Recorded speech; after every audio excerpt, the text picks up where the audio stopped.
문예지 탐구방송 요즘 소설 이야기 59번째 이야기 시작합니다.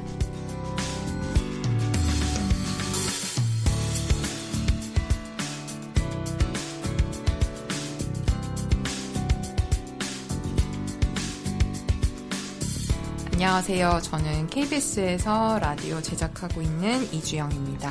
네, 안녕하세요. 저는 해방촌에서 문학서점 고요서사 운영하고 있는 차경입니다. 네, 저희가 요즘 소설 이야기로 오랜만에 돌아왔어요. 그래서 가을호에 실린, 문예지에 실린 작품들 오늘 오랜만에 만나보려고 하는데요. 일단 오늘 소개할 문예지는 악스트 2020년 10월호 32호고요. 이 중에서 윤성희 작가님의 신작 네모난 기억이라는 작품 소개할 예정입니다. 네. 악스트 되게 오랜만에 보는 것 같은데요.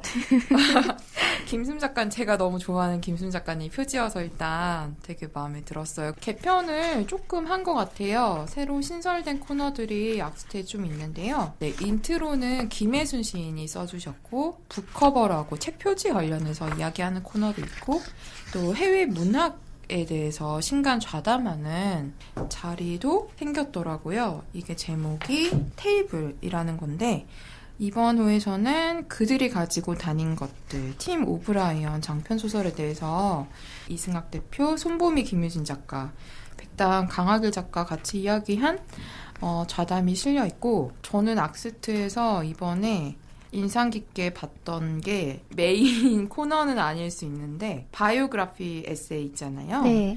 여기서 조우리 작가랑 박선우 작가가 어떤 문학적 자서전 같은 걸 실었는데 뭐 둘 다 좋았어요. 근데 그중에 저는 특히 박선우 작가 바이오그래피 에세이 너무 좋았어서 따로 막 설명드리는 것보다 진짜 시간 되면 한번 읽어봐 주시면 좋겠다라는 생각이 들어서 이 코너 되게 추천드리고 싶다는 생각이 들었고 또 하나는 이것도 조금 악스트랑 보스토크라는 사진 잡지 맞죠? 네. 여기랑 같이 콜라보해서 보스톡에 실린 이제 사진과 글들을 악스트에 다시 게재하는 식으로 코너가 구성되어 있는데 감각 이상이라는 제목으로 김효연 작가의 사진과 박지수 작가의 글이 실려 있어요. 근데 이게 그냥 제가 이렇게 잡지를 넘기다가 저는 그렇게 사진 이미지에 주목하지 않는 편인데 이거 뭐지 하면서 몇 번 멈췄던 코너였어요. 혹시 보셨나요? 네. 네. 근데 어딘가 되게 묘한 지점을 저한테 건드렸던 것 같아요. 여기 사람 인물 사진도 있고 뭐 발이나 다리, 손 같은 것을 찍은 사진도 있고 아이의 등을 찍은 사진도 있고 의자를 찍은 사진도 있는데 이게 뭐지 하는 마음으로 사진을 좀 들여다보다가 이게 합천에 있는 원폭 피해자들을 방문해서 작가가 인터뷰하고 관련된 사진을 좀 촬영한 그 중에 일부가 실렸더라고요. 그래서 저는 사실은 합천에 원폭 피해자 분들이 계시는지도 잘 몰랐었어요. 그래서 이번에 새로 알게 됐고 이 사진들 보면서 좀 궁금해지기도 하고 이 사진 자체로도 좀 많은 어떤 감정들을 제 안에서 좀 불러일으켰던 코너여서 여러분들께 소개해드리고 싶었습니다. 네. 그리고 리뷰 코너에서는 뭐 김성중, 정지돈, 민병훈, 전예진, 백은선, 안미호, 오은규 뭐 작가분들, 평론가들이 여러 가지 작품들 리뷰했는데 뭐 조이스 캐롤 오츠의 예감이라든지 엘리자베스 스트라우트의 내 이름은 루시 바턴, 강화길 화이트호스 등등 소개가 돼 있고요. 그리고 소설 부분에서는 저희가 오늘 소개할 윤성희 작가의 단편 소설 있고요. 그 다음에 김조을의 소설가의 한나의 숙제라는 단편도 실려 있습니다. 네. 그리고 장편 연재 여전히 박연준 시인의 장편, 황현진 소설가의 장편도 실려 있습니다. 네, 악스트 저도 오랜만에 보고 저희가 지난 계절을 사실 거의 건너뛰었잖아요. 네네. 요시야를 하면서. 네. 요시야 되게 재밌긴 했는데 소설 잡지를 오랜만에 보니까 좀 어색하기도 하고 마침 개편이 수소하게 됐길래 더 낯설기도 했는데 저는 추가된 코너들은 대부분 좋았던 것 같아요. 이게 악스트가 소설 잡지잖아요. 네네. 근데 약간 그전에는 소설 텍스트에 그 리뷰 코너가 되게 좀 무거웠었고 그런 느낌이었다면은 추가된 코너들은 소설 주변의 것들까지 좀 아우르는 것 같아서 그리고 그 팀 오브라이언 소설 되게 좋아하거든요. 저도 엄청 재밌게 읽어서 지금 섬가다리라는 1인 출판사가 만들어지면서 아까 소개해주신 이제 이승학 대표님이 팀 오브라이언의 작품들을 네. 계속 출간할 예정이라고 여기 이제 좌담에도 쓰여 있는데 네. 그들이 가지고 다닌 것들이라는 소설을 저는 이번 기회에 처음 읽었는데 이게 손보미 작가가 여기도 썼지만 말했지만 예전에 나왔을 때 엄청 좋아하는 작품으로 거론을 많이 했었다고 하더라고요. 그것들이 이제 연작처럼 묶여서 장편화된 건데 어쨌든 저도 최근에 이번 뭐 상반기에 읽은 소설 중에 가장 강렬해서 되게 많이 추천을 하고 다녔어요. 그리고 이 만들어진 환경 자체도 이제 오랫동안 편집자를 한 분이 1인 출판을 시작하면서 자신이 좋아하는 작가의 작품을 직접 번역까지 하는 좀 그런 형식도 좀 주목할 만하다고 생각을 했고 이 소설 자체는 소설을 쓰는 분들에게도 약간 추천을 하고 싶고 소설 읽기에 대해서도 고민해보게 만드는 지점들이 있어서 이 좌담 개인적으로 되게 반가웠어요. 그리고 북커버에 소개된 우연식? 네, 우연식 작가님. 이 북커버 코너가 신설이 되면서 우연식 작가의 이제 작품들이 보여지는데 이 황무가 작가 소설집이나 지브이 빌런 고태경 이런 거 되게 재밌는 표지라고 생각했었거든요. 근데 한 작가라는 이제 연결성을 생각을 못했는데 여기서 소개가 되면서 약간 그 작품, 그러니까 소설이랑 연결돼서 표지 이미지가 조금 더 잘 결합돼 보이는 그런 것들이 재밌더라고요. 그래서 악스트가 뭐 개편을 크게 한 건 아닌데 어쨌든 좀 추가된 코너들이 책이나 작품을 좀 더 즐길 수 있게 만들어주는 것 같아서 좀 두루 여기 실린 작품들이랑 살펴보시면 좋겠다는 생각 좀 더 했습니다. 네. 저희 그러면 오늘의 소설로 들어가 보겠습니다. 윤성희 작가님의 신작 단편 네모난 기억. 제목부터 되게 윤성희 작가님 잡지 않나요? 윤성희 작가의 시그니처들이 많이 들어있는데 또 저는 기존 것과 되게 다르다는 생각은 들었었어요. 이 작품이요? 네네. 저는 다르다는 점도 공감이 많이, 그러니까 저도 동의가 되는 표현인데 저한테 제일 다르게 느껴진 건 결말이었거든요. 저도요. 왜냐면 뭔가 그 지난번에 그 블랙홀이었나요? 작품 제목이? 그 소설이 너무 막 읽고 나면 사람을 진짜 막 어떻게 못하게 만드는 것들까지 좀 끌고 가는 소설이었는데 네모난 기억 같은 경우에는 이게 끝이 막 좋다라고 하기보다는 그냥 뭔가 좀 안심할 수 있는 지점이 좀 있었어요.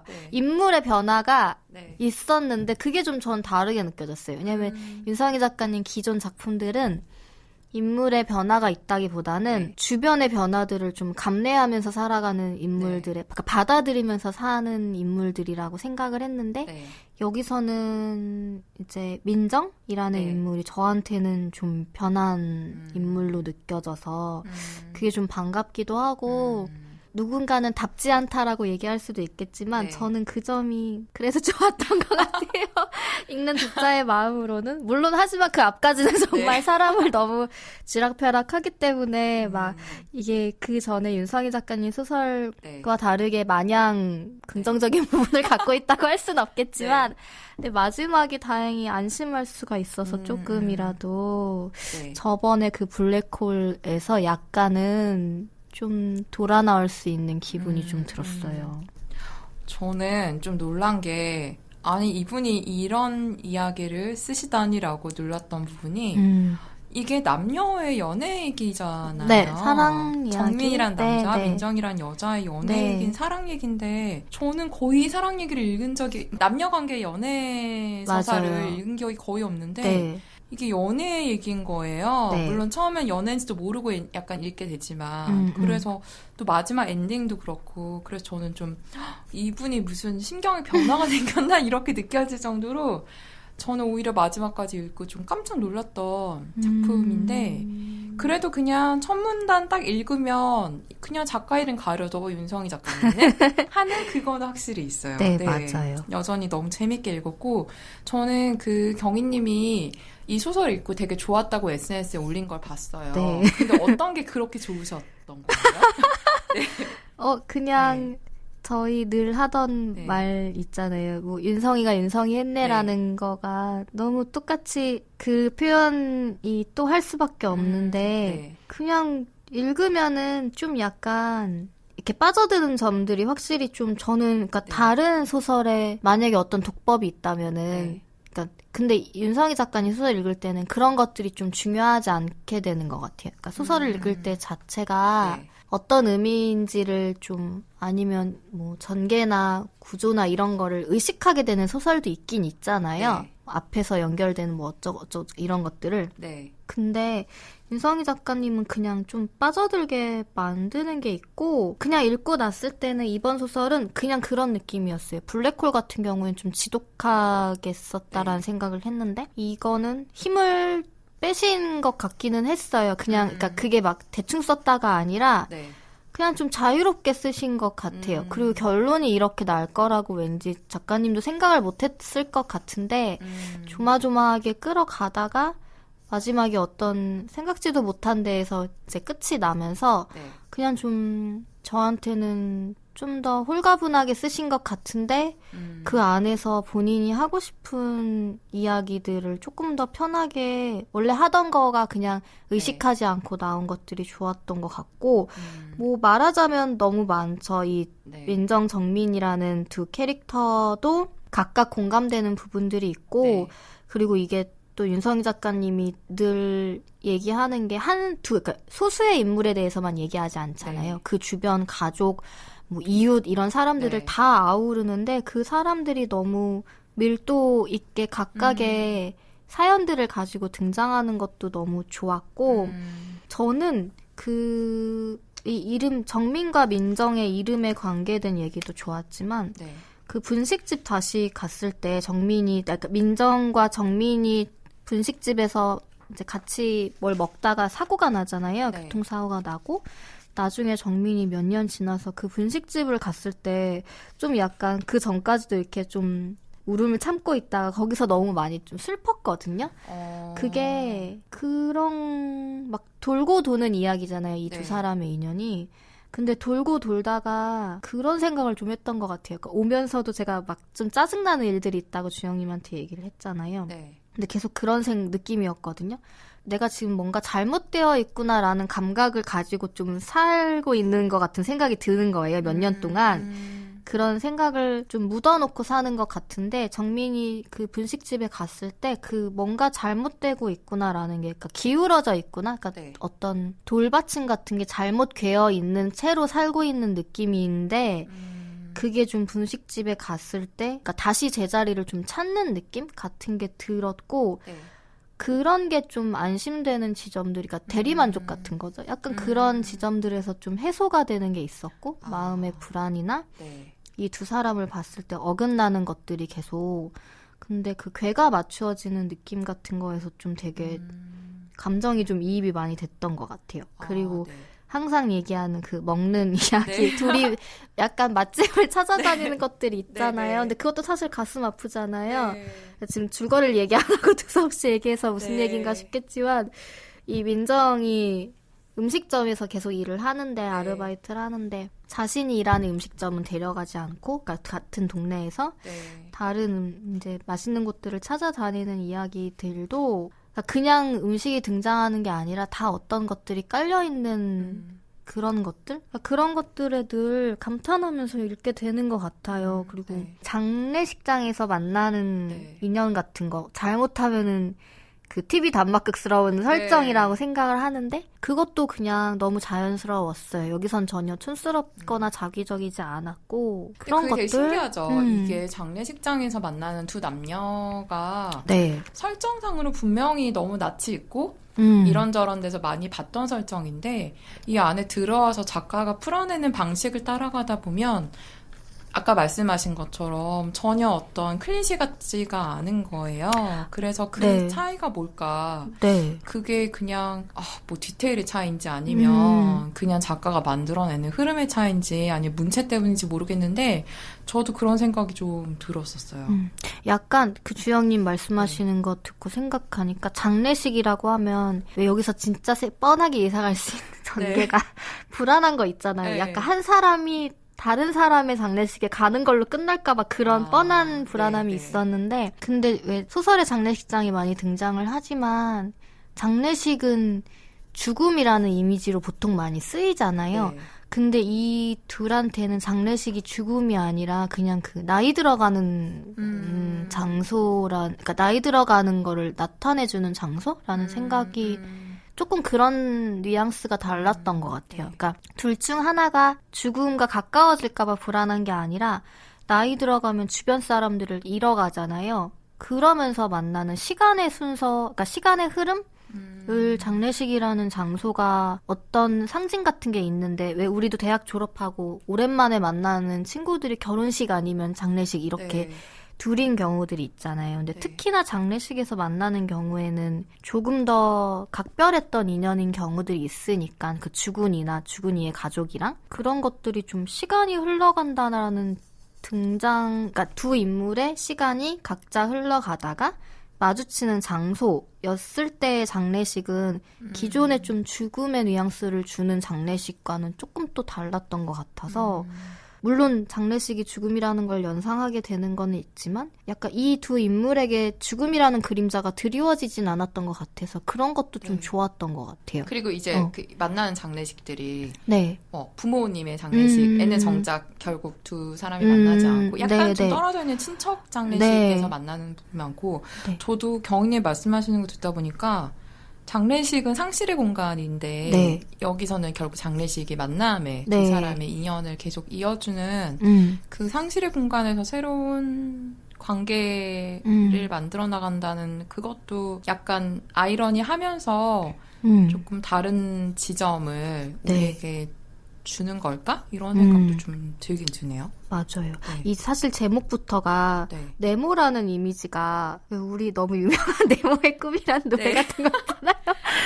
그런 걸로 이미 잔뜩 소비된 느낌의 이미지가 있는데 이 소설은 그렇지가 않았어요. 이 네모라는 것도 결국에는 상투적인 이미지가 아니라 각자의 네모를 가지고 있는 사람들이어가지고 맞아요.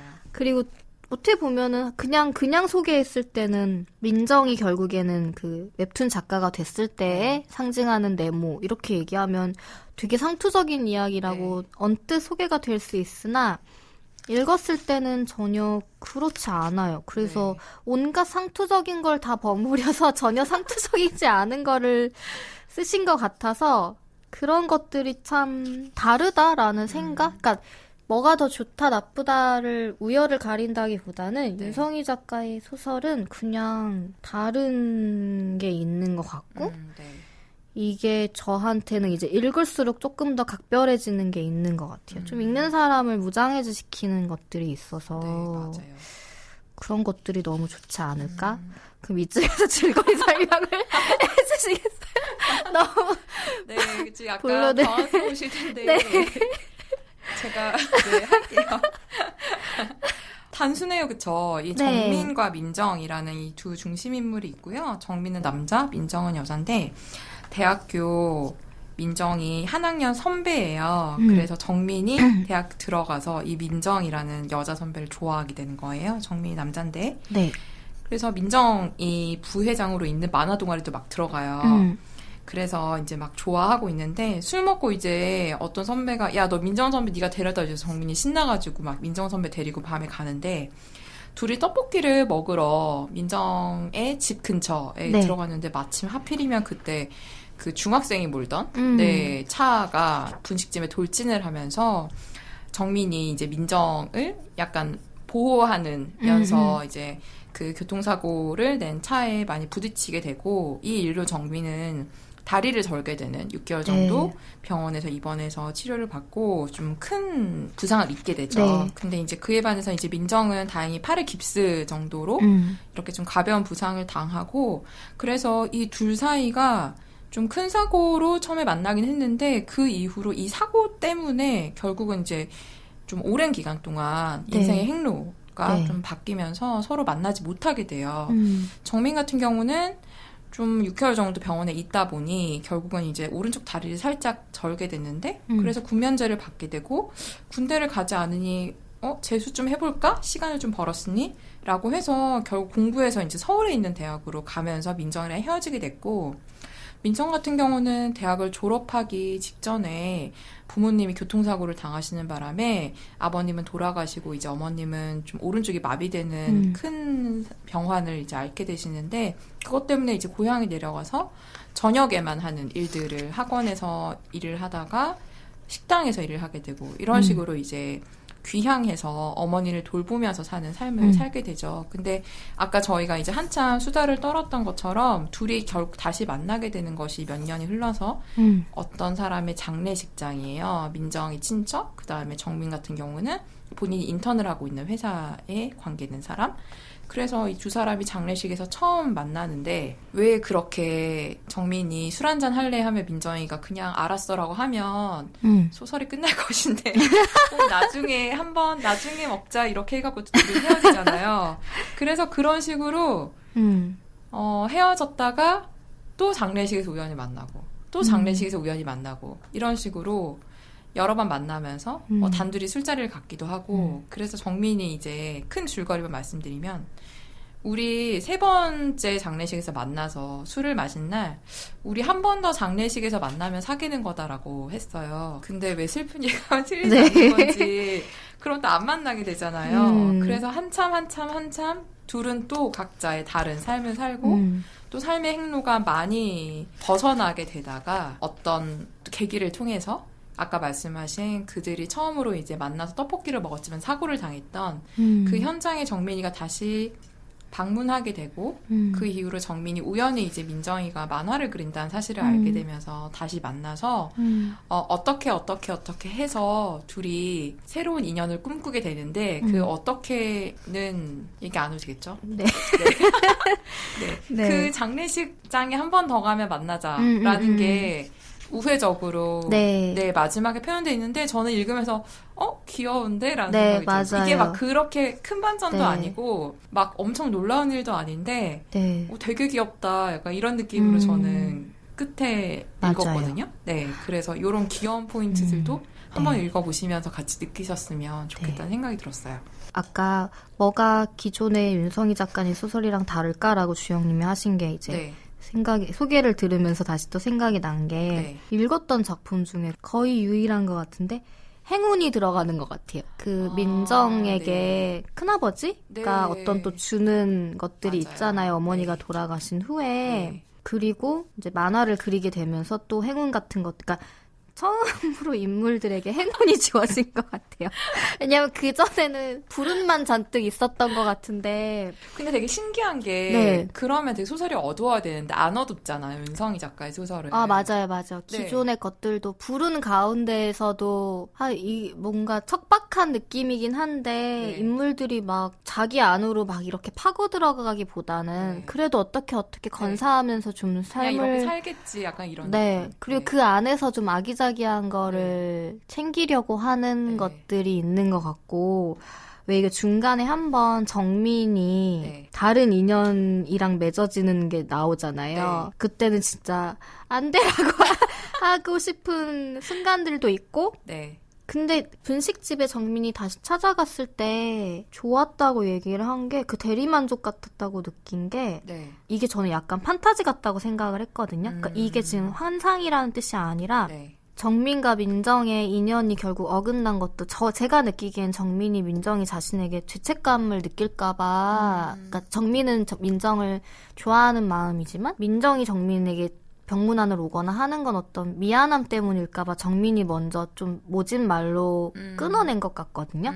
대학도 뭐 딴 데를 간 게 뭐 여기서 얘기한 세용지마를 삼으려고 했는지 전화위복을 하려고 했는지는 모르겠지만 저는 정민이 먼저 끊어냈다라는 생각을 했는데 근데 결국 다시 분식집에 갔을 때가 그런 것 같았어요. 계속 어긋나는 인연들이 있다면 그러니까 약간 그런 SF 영화에서 다시 어느 시점으로 돌아갈래? 라고 했을 때가 정민이 그 분식집으로 돌아가고 싶었던 마음인 것 같은 거예요. 예전에 그 술집이 있는지도 궁금해서 가고 다시 한번 분식집에 간 것 자체가 그러면서 이제 편두통도 없어지고 그러니까 이게 뒤에 얘기는 사실 저한테는 윤성희 작가의 소설로 치면 판타지인 거예요. 네, 맞아요. 근데 그래서 조금 그 대리만족이라는 생각이 들었던 것 같아요. 왜냐하면 다시 되돌리고 싶은 시점이 과연 이 둘한테 어디였을까라고 했을 때 작가가 이 두 인물한테 어떤 행운 같은 거를 주는 거가 혹시 있지 않았을까라는 생각이 들었고 가끔은 그런 행운이 있으면 좋겠다라는 생각과 함께 그런 점이 좀 좋았던 것 같아요. 블랙홀 같은 경우에는 그냥 모든 싹을 다 없애버리는 느낌이었는데 여기도 그 블랙홀에 있었던 대사, 그러니까 상황 같은 대사가 나오잖아요. 그 민정이 왕따를 당했을 때 졸업식에서 이제 자기를 왕따 시켰던 친구의 부모한테 하는 말, 네 딸 가슴에 얼마나 검은 구멍이 많은지 보라고 하는 거. 그러니까 그런 것들이 여기서는 좀 작은 행운들로 인해서 그래도 좀 빠져나올 수 있고 정민이라는 캐릭터가 민정이라는 캐릭터가 자기가 예전에 좀 많이 삐뚤어졌지라는 거를 좀 인정하고 좀 순해진 느낌? 부드러워진 느낌이 들면서 민정에게도 어쨌든 금전적인 행운 같은 것들이 있었고 윤성희 작가의 기존 소설에 그런 게 있었던 기억이 없어가지고 다치지 않으면 다행이었던 것 같은데 이 소설은 좀 그런 것들이 오히려 애틋하게 만드는 게 있었던 것 같아요. 거의 이 5번 꼭지 이후는 판타지스러운 전개여가지고 근데 그게 더 좀 슬픈 거 있잖아요. 뭐 이 두 인물은 너무 다행이라는 생각이 들면서도 약간 뭔가 애잔함 같은 것들이 있었던 것 같아요. 근데 저는 떡볶이 가게에 다시 찾아가는 거 그렇게 주의를 기울여서 읽진 않았거든요. 근데 경은님 말씀을 듣다 보니까 되게 갑자기 좀 새롭게 다가오는 부분이 있네요. 진짜 다시 방문함으로써 내 인생 최초로 어디서 어긋났을까 생각할 때 그 공간을 다시 가서 특별히 하는 건 없는데 그냥 떡볶이 먹고 인사 그 아주머니랑 그 당시의 아주머니랑 그 아주머니가 잘 컸네 다행이다 하고 이야기를 좀 듣고 인생사 세웅지마란 이야기를 하고 그냥 나오는데 그리고 심지어 그 떡볶이집은 달인의 집이 되어 있어. 그러니까요. 그러니까 이런 것들이 진짜 좀 판타지 같은 느낌은 있는데 근데 그게 어떤 그런 식의 작용을 할 수 있겠다라는 생각이 들고 아까 그 말씀하신 그 민정이에게 주어진 어떤 금전적 큰 행운도 저도 그거는 좀 그렇게 느꼈던 게 되게 안심이 되는 거예요. 그 순간 그 민정이가 되게 힘들게 엄마 병수발 하면서 살다가 잠깐 말씀드리면 이제 어머니가 돌아가시고 큰아버지가 찾아와서 사실은 니네 엄마 아빠가 교통사고 당했던 게 나 때문이다. 내가 무리해서 나한테 오라고 해서 하다가 그랬다고 하면서 뭐 10년 정도는 그냥 편안히 살 수 있을 정도의 금액 돈을 이제 받았다고 하는데 그러면서 저도 생각했잖아요. 이게 얼마일까. 계산해보셨어요? 네, 계산도 했는데. 네, 어쨌든. 근데 그 행운이 너무 마음에 놓이는 거예요. 그 장면을 딱 읽는 순간. 민정이가 좀 숨구멍이 좀 생겼겠구나. 한 번은 고생한 사람들에 대한 보답을 해줘야 한다는 생각 같은 게. 근데 또 그게 읽으면은 전혀 그게 막 튄다거나 무리하다거나 그렇지가 않고 그래 이럴 수 있겠구나 라는 게 좀 되게 자연스럽게 좀 그려지는 그런 것들이 위화감이 없는 게 왜 윤성희 작가의 여기 등장하는 비극들도 왜 중학생이 아빠 차 몰래 끌고 나왔다가 분식집으로 돌진하는 거 사실 말이 돼라고 누구는 생각할 수 있지만 뉴스만 찾아봐도 있는 일이잖아요. 그리고 그 찐빵집 일 운영하면서 그 민정인의 가족이 다 이제 와해되는 그것도 있는 일이잖아요. 그러니까 그럼 왜 저희가 윤성희 작가 소설을 소개할 때마다 엄청난 비극들인데 그냥 옆집 건너 사람한테 일어나고 뭐 또 뒷집에 일어나고 또 그 부모한테 일어나고 이런 게 누구는 되게 말이 돼라고 하지만 사실 정말 있는 일들이고 가까운 사람들한테 일어나는 일들인데 네. 여기에서 말하는 장례식장에서 우연히 만나거나 이제 친척이 어느 날 돈을 좀 준다던가 네. 이런 것들의 행운이 누구는 그런 게 어딨어라고 하겠지만 저는 이것도 충분히 가능한 전개라는 네. 생각이 들었어요. 그래서 민정에게 막 10년이나 일하지 않고도 살 수 있는 돈이 주어졌다라고 했을 때 뭐 이런 말도 안 되는 드라마가 있어라는 생각이 안 들었고 네.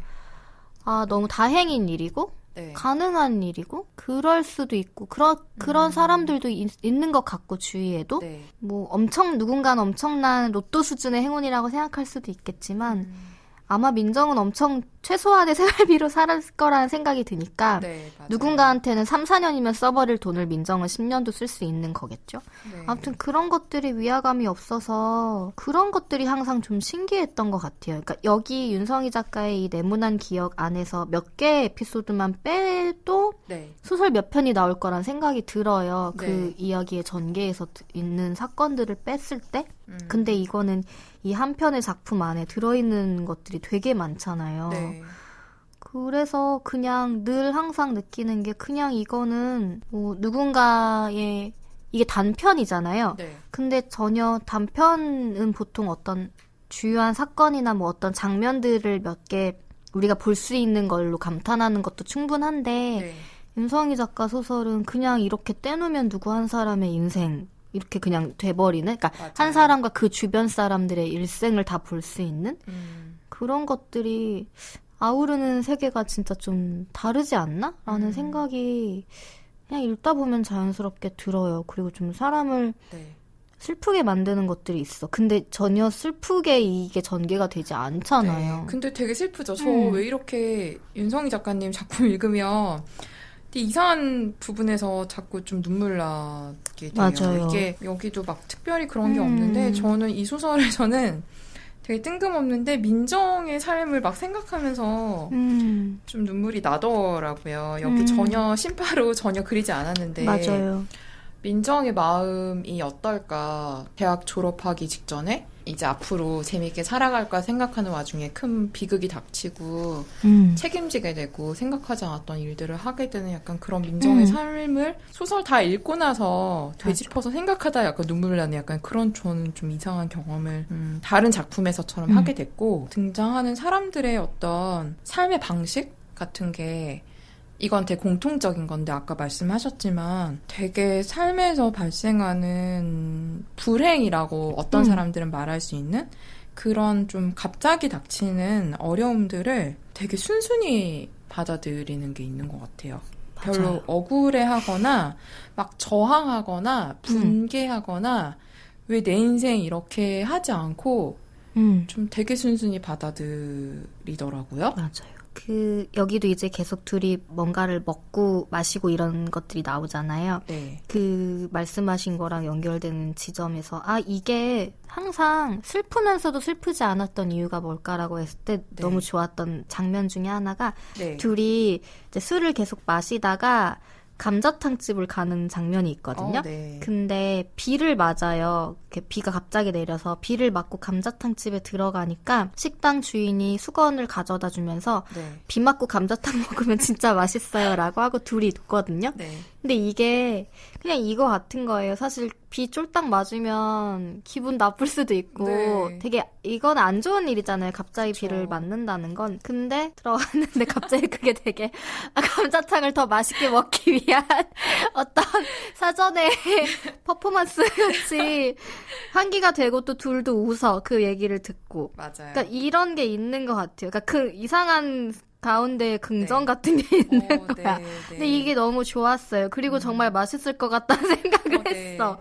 저는 또 하나 여기 많은 음식이 나오지만 저도 하나 덧붙이면 어떤 장례식장 거기에 코다리 조림이 맛있잖아요. 근데 정말 그래서 정민이 민정이 테이블에 맥주 2캔을 내려놔요. 코다리 조림을 안 주면 맥주 한 캔씩. 이거 너무 맛있을 것 같지 않아요?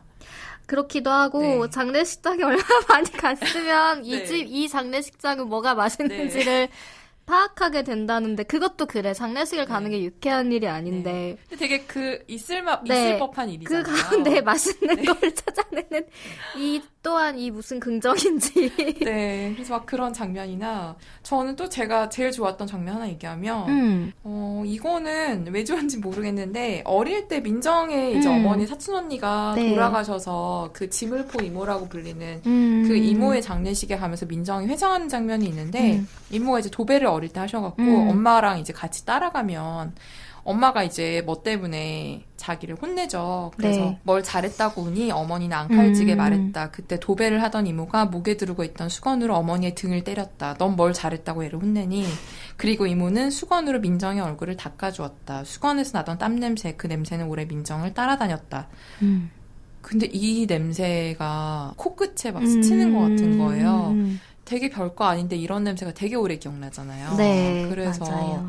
그 순간이 되게 제가 어릴 때 겪은 일처럼 좀 확 저한테 다가왔던 그런 장면이어서 그냥 이 장면 하나로 이모가 어떤 사람인지 너무 알 것 같고 맞아요. 그 순간이 어떤 색깔이었을지 알 것 같은 맞아. 그런 느낌을 저한테 줬던 것 같아서 이상하게 이 장면이 좀 오래 기억에 남았었어요. 그리고 민정과 엄마의 관계에 대해서도 사실 많은 이야기가 나오잖아요. 네. 그 정민이라는 이름의 사람을 만났을 때 민정이 정민이 자신을 좋아하는 것까지 막 눈치를 챘는지 모르겠지만 분식집에 갔을 때 정민에게 어떤 말을 하지 않아서 사고가 난 덕분에 어떤 말을 하지 않아서 다행이라고 생각하는 회상이 뒤에 나오는데 그게 엄청 사실은 민정에게는 뼈아픈 거잖아요. 그러니까 얘기를 하자면 민정에게는 먼저 태어났던 오빠인 거죠.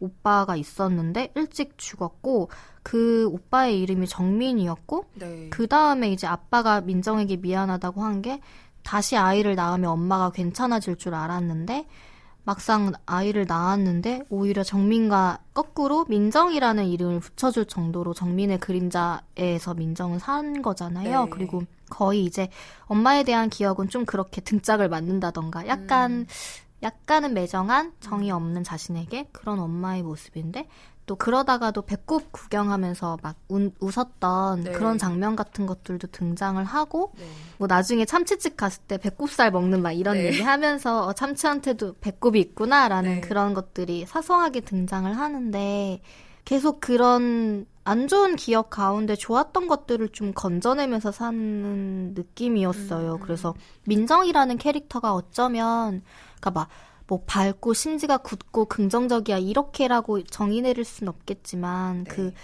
이모를 떠올리는 것도 엄마에게 사실 좀 서러운 대접을 받았는데 이모가 자신을 감싸준 기억을 조금 더 연장해서 가지고 가려고 한다든가 어쨌든 엄마와 웃었던 장면들 같은 거를 기억을 한다든가 그런 것들이 그런 사람한테는 이런 결론을 내주는 게 당연하지 않아라는 게 좀 많이 설득이 됐어요.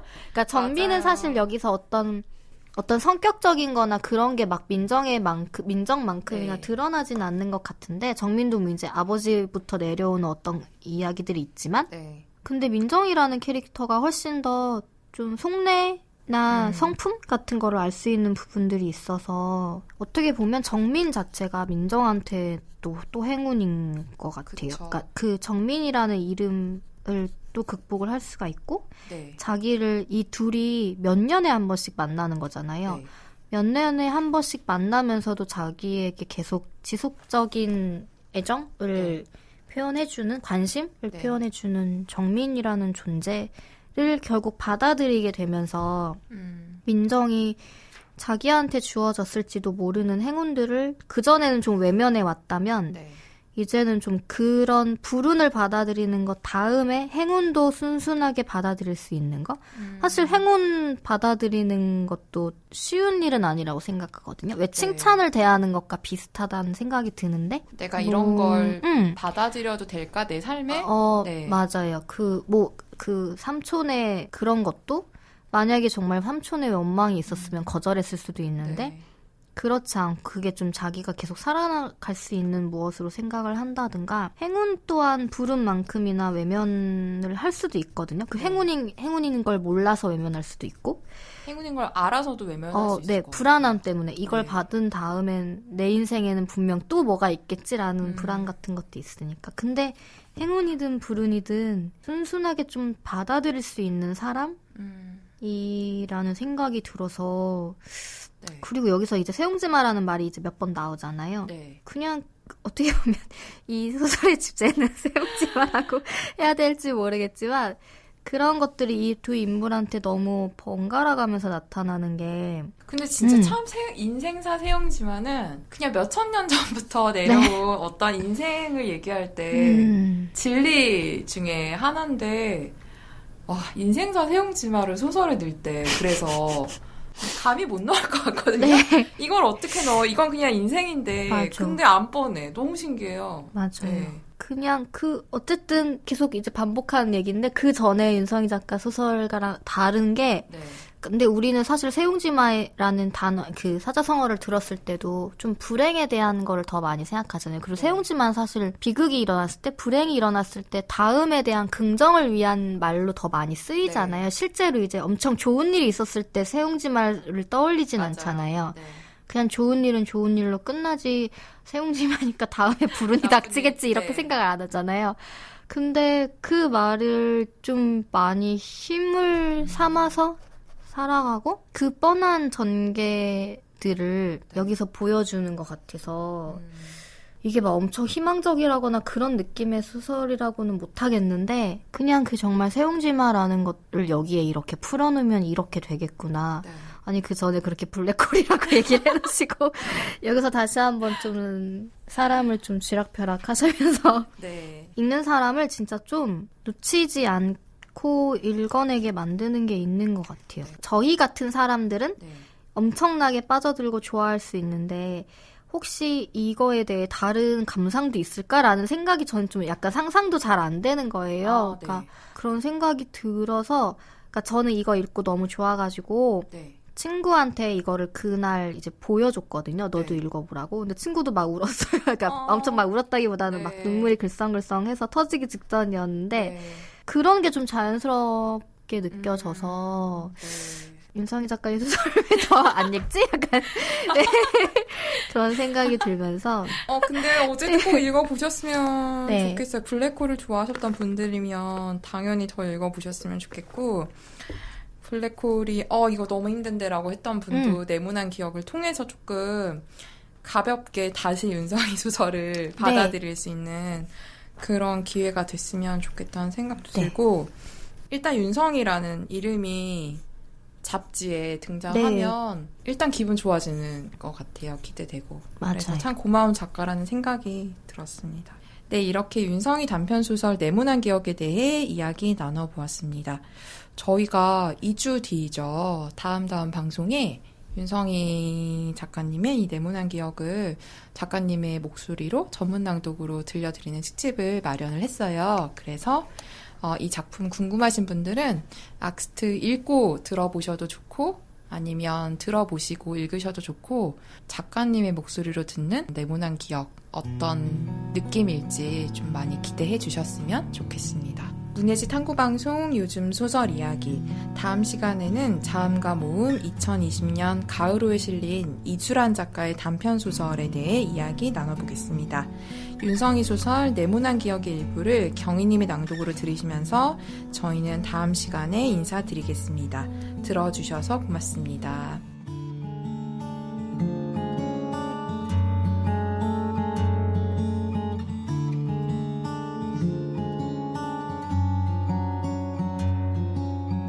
민정은 어머니를 요양원에 입원시켰다. 뇌졸중이 찾아와 대소변을 가리지 못하게 되었기 때문이었다. 뇌졸중. 민정은 그 단어가 이상했다. 뇌가 졸업하는 중이라니. 어머니를 보러 갈 때마다 민정의 머릿속에는 졸업이라는 단어가 맴돌았다. 그러고 보니 부모님은 한 번도 민정의 졸업식에 오지 못했다. 초등학교 때는 졸업식 날 외할아버지가 돌아가셨다. 중학교 때는 민정이 맹장수술을 받았다. 민정의 아버지가 학교에 가서 졸업장을 받아왔다. 고등학교 때는 민정이 오지 말라고 했다. 친구들도 다들 부모님을 부르지 않는다고, 부모님이 오면 친구들한테 놀림받는다고 거짓말을 했다. 민정은 누워있는 어머니에게 사과를 했다. 그때 꽃다발을 들고 부모님이랑 졸업사진을 찍었어야 했다고. 고등학생 때 민정은 따돌림을 당했다. 그 아이들 앞에서 부모님과 웃으며 사진을 찍을 자신이 없었다. 민정은 어머니에게 그때 이야기를 들려주었다. 절 가장 많이 괴롭혔던 아이가 있었어요. 그 아이가 부모님이랑 웃으며 사진을 찍더라고요. 그걸 본 순간 제가 무엇을 잘못했는지 알았어요. 그 아이 앞에서 제가 더 환하게 웃으며 가족 사진을 찍었어야 했다는 걸.